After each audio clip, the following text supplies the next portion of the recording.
ค่ะ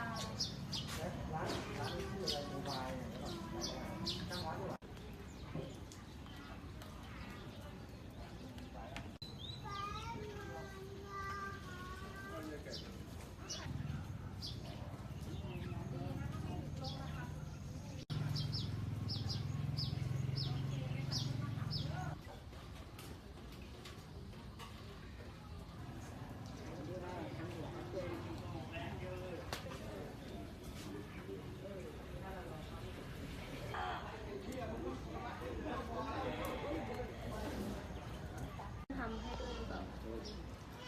เราก็มีเรื่องมีแต่ตัว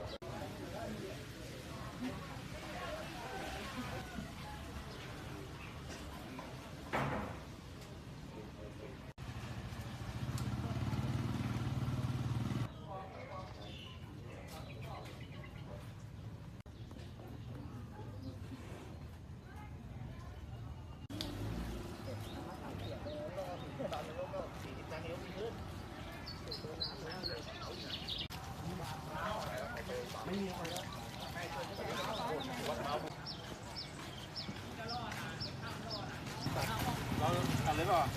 เราต่อย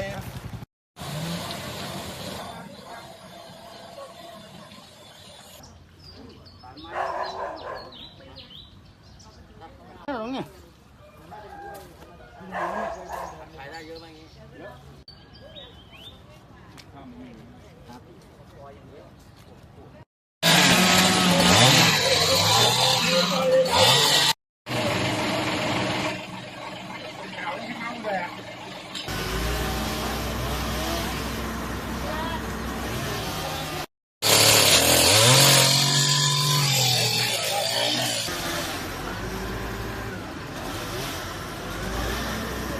เวลากี่โมงครับเวลาตี 3ประมาณตี 3เกือบครึ่งนะคะ ที่มันจะแรงแล้วต้นไม้ล้มลงมาค่ะพอดีออกมาข้างนอกก็ไม่ได้ก็ไปข้างหลังก็ไม่ได้ลมแรงมากก็เลยไปอยู่ท้ายห้องอะค่ะมีเสาตรงถังน้ำก็จับกันไว้2 คนอยู่กับแฟน2 คนนะคะน่ากลัวมากอยู่ตรงนี้มากี่ปีแล้วอันนี้4 ปีเข้าปีที่4แล้วเคยเจอเหตุการณ์อย่างนี้ไหมครับไม่ค่ะแต่ว่าอยู่นี่มานานแล้วครั้งแรกค่ะครั้งแรกในรอบ26 ปีค่ะน่ากลัวที่สุดค่ะ